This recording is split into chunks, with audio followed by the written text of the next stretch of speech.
Baik, selamat sejahtera semua. Saya murid A+ Sejarah SPM. Ramai yang dapat A+. Tetapi saya ingin share sedikit tips untuk belajar sejarah dengan efektif. Banyak dapat A+, tetapi saya merupakan trial A+, SPM A+, dan maka tertinggi di sekolah dalam peperiksaan akhir tahun. Okey, baik, kami tengok seterusnya. Apa yang penting untuk dapat A+? Mungkin ada orang yang cakap perlu baca sejarah setiap minggu. Tetapi kalau nak baca setiap minggu memang menetihkan. Oleh itu kami boleh cuba cari guru tuition. Go for sejarah tuition for every week. So that we can get in touch with sejarah. Okey, pertama sekali kami perlu tahu format. Format sejarah ini ada dua kertas, satu objektif, satu subjektif. Objektif memang susah. Objektif kami perlu baca buku teks setiap muka surat. Objektif untuk dapat markah penuh. Dan subjektif ini ada caranya. Pertama sekali, saya ingin ajak fokus untuk objektif. Fokus untuk objektif. Pandangan tokoh. Apa fokus? Pandangan tokoh. Okey, pandangan tokoh ada 3. Form 4 bab 2, Form 4 bab 10, dan juga Form 5 bab 1, Form 4 bab 2, nasionalisme. Kami tengok pertama sekali Hans Kohn. Hans Kohn cakap apa? Kohn, K-O-H-N. Oleh itu bermaksud kesetiaan. Seterusnya Profesor William Aroof. Kami perlu kaitkan sedikit Profesor P. Profesor William Aroof. Oleh itu Perang Dunia Kedua. Ini keyword dia. Dan seterusnya Dato' On Jaafar. Dato' On Jaafar kami perlu tahu berdiri di atas tapak kaki sendiri. Kami ingat keyword saja. Dato' Burhanuddin, persatuan, perpaduan yang kuat dan juga perjuangan menentang penjajahan agama Islam. Ini untuk Dr. Burhanuddin. Dr. Adot Sutarlingam, hak. Hak setiap bangsa. Profesor Dato' Zainal Abidin, Kesultanan Melayu Melaka. Ini semua keyword dia. Profesor Emeritus Tan Sri Dr. Khoo Keng Kim, perjuangan orang Melayu untuk mengembalikan kedudukan unggul dalam negara sendiri. Okey, so saya repeat satu kali lagi. Okey, Hans Kohn, kesetiaan. Profesor William Aroof, Perang Dunia Kedua. Ini keyword kami perlu hafal. Dan seterusnya Dr. Burhanuddin, persatuan, perjuangan, dan banyak lagi, dan perpaduan. Dato' On Jaafar berdiri di atas tapak kaki sendiri. Dr. Adot Sutarlingam, hak setiap bangsa di dunia ini. Seterusnya Profesor Dr. Zainal Abidin, Kesultanan Melayu Melaka. Seterusnya Profesor Emeritus Khoo Keng Kim, perjuangan orang Melayu. Perjuangan orang Melayu untuk mengembalikan kedudukan unggul ini. Ini saja perlu hafal untuk pandangan tokoh. Yang penuh itu tak perlu sebab struktur jarang. Bukan tidak akan. Jarang keluar. Kami tengok Form 4 bab 10. Ini banyak. Pertama sekali kami tengok Syed Jamaluddin Al-Afghani. Untuk mempertahankan mara diri dan agama. Syed Jamaluddin Al-Afghani kami perlu tahu poin penting mempertahankan mara diri bangsa dan agama dan negara. Seterusnya Rashid Rida, kami perlu tahu Rashid Rida cakap sistem khalifah, menghidupkan sistem khalifah. Kami perlu ingat keyword. Dan Soekarno kami perlu tahu bebas selama-lamanya. Bebas selama-lamanya. Nelson Mandela cakap untuk melawan satu sistem yang menindas. Melawan satu sistem yang menindas. Mahatma Gandhi cakap moral. Okey, saya repeat satu kali lagi. Syed Jamaluddin Al-Afghani cakap apa? Cakap perlu mempertahankan mara negara, bangsa, agama dan juga mara diri. Okey. Dan seterusnya, kami tengok Rashid Rida cakap menghidupkan sistem khalifah. Dan juga Nelson Mandela pertempuran dengan satu sistem yang menindas. Soekarno cakap bebas selama-lamanya. Dan juga kami perlu tahu Mahatma Gandhi cakap moral. Itu saja keyword. Seterusnya kami tengok Tun Temenggung juga anak Bering cakap keselamatan negeri. Tun Fuad Stephen cakap keselamatan sosial. Di Sabah, Sabah. Tun Fuad Stephen ini di Sabah. Tun Temenggung juga anak Bering cakap Sarawak. Dan Tunku Abdul Rahman cakap kemerdekaan ini hanya satu tempat perhentian untuk rakyat berkhidmat untuk negara baharu. Tempat perhentian ini keyword dan Tun Dr. Mahathir cakap bebas dari cengkaman kuasa. Kami perlu menghayati jiwa merdeka. Penting menghayati jiwa merdeka berkorban. Okey. Itu saja untuk form 4 bab 10. Kami tengok form 5 bab 1. Form 5 bab 1 ada dua jenis. Satu pandangan tokoh, satu ikut bahasa. Kami tengok ikut bahasa biasanya keluar dalam struktur, tetapi saya juga cakap bahasa Yunani bermaksud kuasa tertinggi, agung atau tertinggi. Supernus, supranus.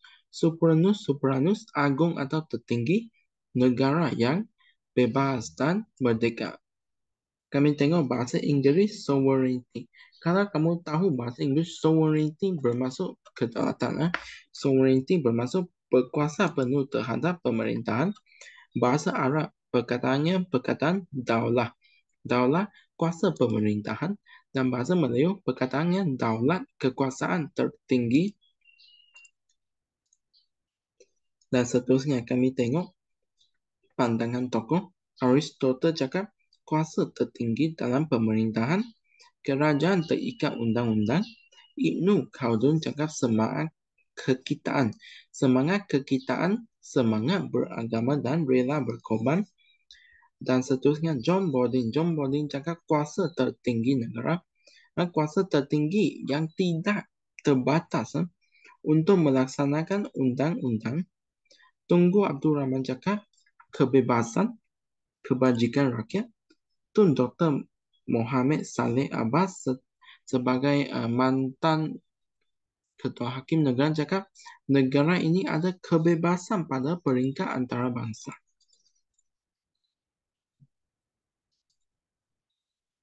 Itu saja untuk fokus objektif. Fokus objektif yang seterusnya. Kami perlu tahu pasukan keselamatan semasa ancaman komunis. Ini saya tidak akan explain dalam sini. Saya recommend kamu tengok YouTube video saya yang lain. Dan saya ingin rumuskan rentetan peristiwa form 4. Peristiwa ini penting. Kami perlu ada satu konsep tentang apa yang berlaku. Baru kami boleh belajar. Baru kami ada minat untuk faham. Okey, bab 1 kami cakap apa? Warisan negara bangsa. Sejak kerajaan alam Melayu dahulu, kerajaan Funan, Champa, itu warisan negara bangsa kita. Dan seterusnya kami tengok warisan negara bangsa sampai ke Kesultanan Melayu Melaka. Seterusnya kami tengok negara kita dijajah dan wujudnya semangat nasionalisme. Dan berlakulah Perang Dunia Pertama dan Kedua. Dan selepas Perang Dunia itu, British memperkenalkan sistem BMA, British Military Administration, yang tidak berjaya dan diganti oleh Malayan Union. Malayan Union ditentang oleh rakyat dan wujudnya satu perjanjian baharu panggil Perjanjian Persekutuan Tanah Melayu 1948. Dan seterusnya, okey. Semua rakyat puas hati dengan perjanjian PTM 1948. Dan sekarang sampai ada satu ancaman komunis. Ancaman komunis ini, komunis nak menjajah negara dan mengancam keselamatan awam. Tetapi mereka tidak berjaya. Dan bab 7, British mula ikut Piagam Atlantik, mula memberi peluang untuk kami melatih ke arah kemerdekaan. Wujud parti politik, sistem ahli jawatan hubungan antara kaum, dan sistem pendidikan kebangsaan, dan banyak lagi ya. Okey, dan seterusnya. Langkah yang paling penting terhadap kepentingan wujudnya pilihan raya. Dan bab 9 kami tengok wujudnya perlembagaan Persekutuan Tanah Melayu. Bab 10 kami merdeka. Ini untuk Form 4 seluruh peristiwa. Untuk Form 5 kalau kamu nak tahu Form 5 bab 1 cakap tentang kedaulatan negara. Sebab kami sudah berdaulat, sudah merdeka, kami perlu tahu apa kedaulatan. Dan bab 2 akan cakap tentang perlembagaan negara. Bab 3 kami akan cakap tentang sistem pemerintahan negara kita. Bab 4 akan cakap sistem, banyak lagi sistem persekutuan kerajaan negeri. Okey, itu untuk Form 5. Tapi Form 5 bukan satu story. Form 5 dia secara terperinci untuk setiap subtopik. Tetapi untuk Form 4 dia merupakan satu rentetan peristiwa yang lengkap yang kami perlu tahu. Okey. Sekarang tiba cara menghafal. Macam mana nak hafal?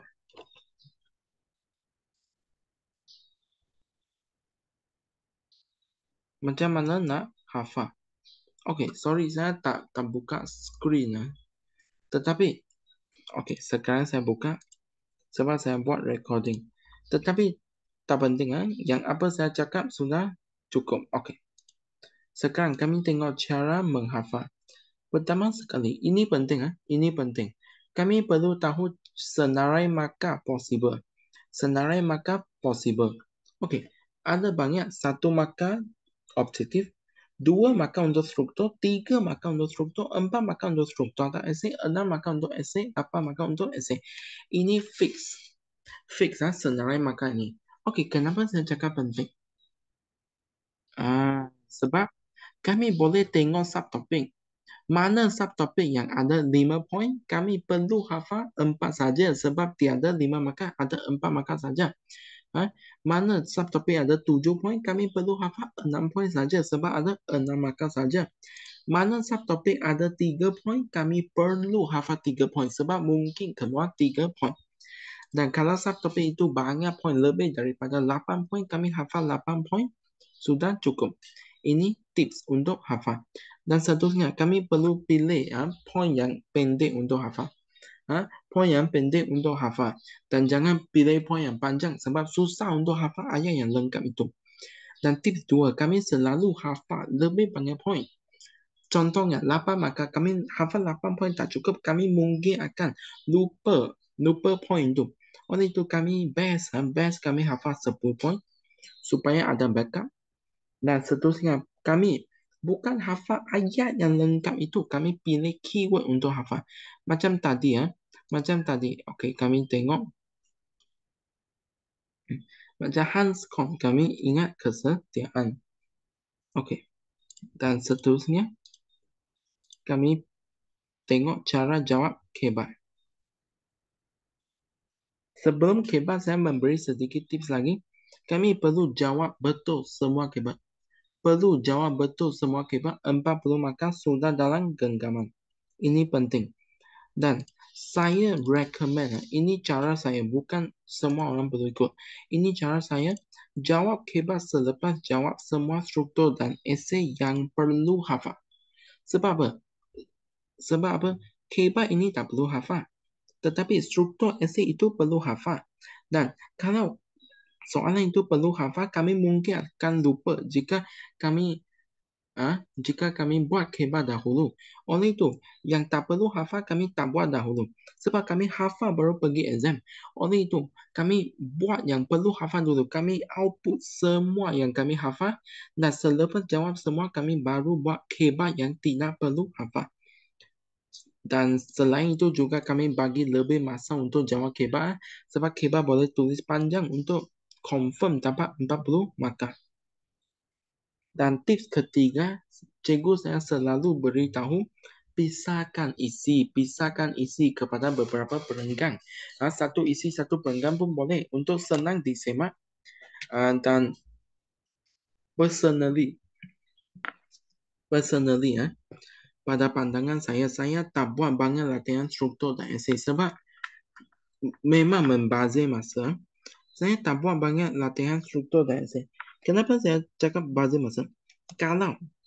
Kalau kamu hafal betul-betul dan kamu tutup buku teks buat latihan, itu memang memanfaatkan. Kami panggil active recall.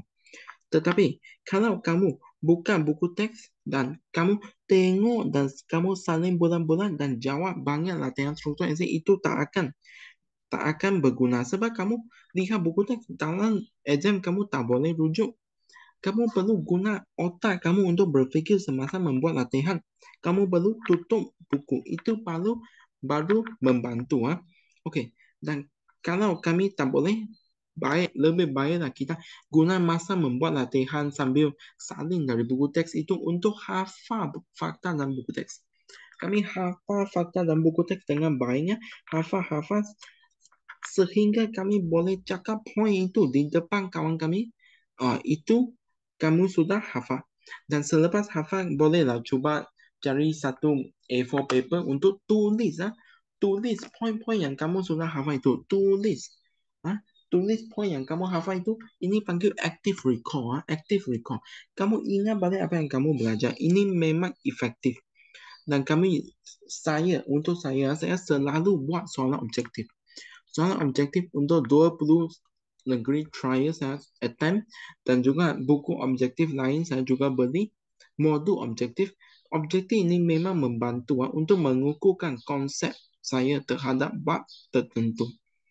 Dan saya memang cakap jangan beli banyak buku latihan dan buku nota. Sebab sebelum exam, kalau kamu tengok, kamu belum siapkan buku latihan itu, kamu belum sentuh buku nota itu, kamu akan berasa tension, akan berasa sangat stres. Sangat stres. Sebab kamu cakap, ayo, kenapa saya tak buat? Kenapa?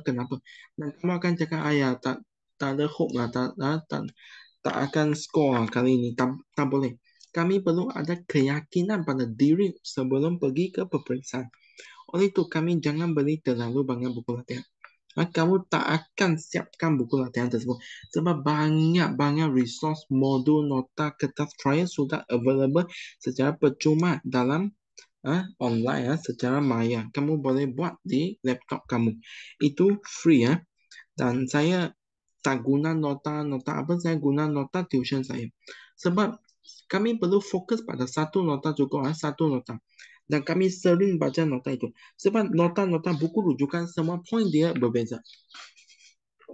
Cara dia tulis poin itu berbeza, tetapi maksud sama. Okey, tetapi kami lebih baiklah kami beli satu buku rujukan dan kami terus baca. Dan kami hanya baca buku itu. Lebih efektif. Kami akan hafal semua poin dalam buku itu saja, bukan buku lain. Untuk saya guna nota tuition. Saya memang recommend tuition Puan Shanti. Saya memang recommend tuition Puan Shanti. Kamu boleh search di Facebook. Kamu boleh search di Facebook Pusat Tuition Pilihan Tepat.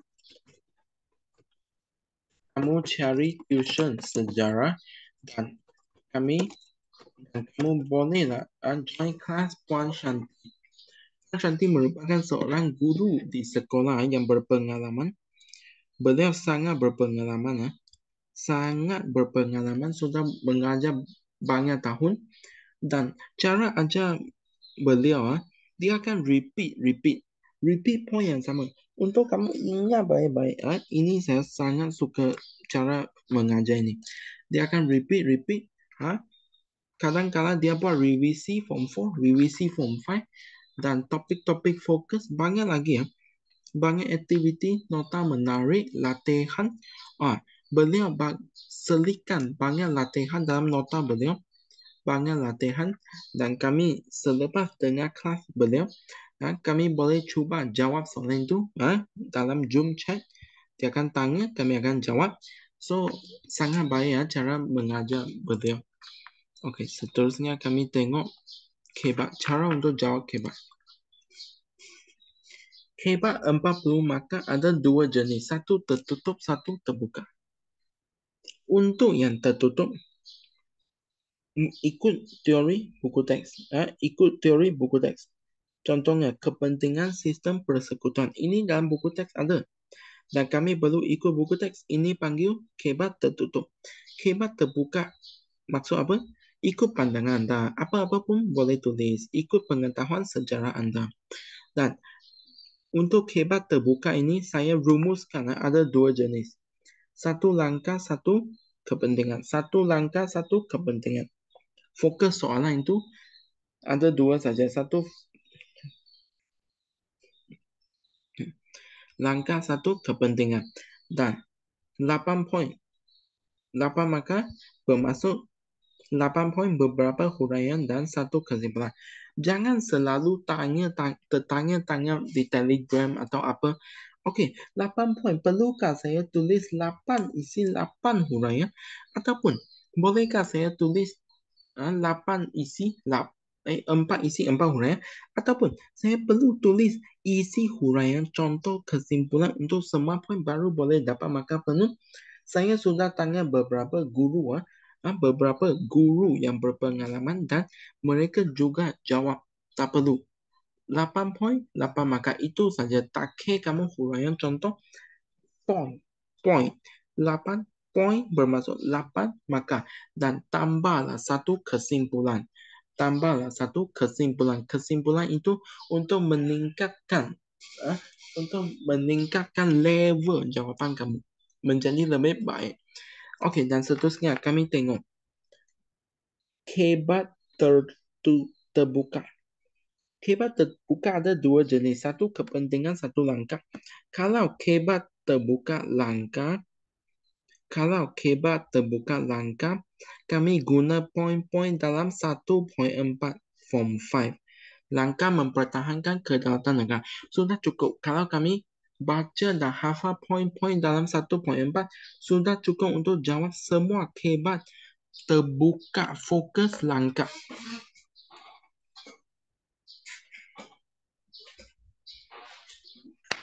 Untuk kebat terbuka fokus kepentingan, saya sudah menyusun beberapa poin saya. Versatile, saya panggil boleh diubah, selalu boleh digunakan. Pertama sekali, kalau kepentingan kami perlu tengok dari 3 segi ya. Politik, sosial, ekonomi. Untuk politik, kepentingan kestabilan dan juga kerjasama antara ahli politik. Dan untuk sosial, kami perlu tahu keamanan dan juga ketenteraman awam dan juga perpaduan rakyat dikukuhkan, imej negara meningkat. Ini untuk sosial. Dan ekonomi, kalau imej negara meningkat, pelabur asing akan melabur, meningkatkan peluang pekerjaan, pendapatan rumah tangga meningkat, taraf hidup meningkat, ekonomi negara meningkat. Dan kesimpulannya, ini selalu boleh guna kesimpulannya, kedaulatan negara terjamin. Ini selalu boleh digunakan. Dan kebat jenis 2 ini tren baharu. Anda akan diberikan satu petikan dan perlu huraikan. Dan semasa kamu huraikan, kamu perlu tulis 8 poin. Saya recommend kamu tulis 8 poin sendiri dan juga ubah suai. Bukan salin bulat-bulat, kamu ubah suai sedikit. Ubah suai ataupun salin pun boleh. Setiap ayat dari petikan tersebut dan bagi satu kesimpulan untuk dapat 8 markah penuh. Ini untuk selamat. Okey. Last sekali saya ingin cakap semoga maju jaya kepada semua SPM kandidat yang akan menduduki peperiksaan pada tahun ini ke tahun seterusnya. Semoga maju jaya. Semoga dapat A+ dalam bahasa Melayu, sejarah dan subjek-subjek teras dan subjek lain. Okey, terima kasih.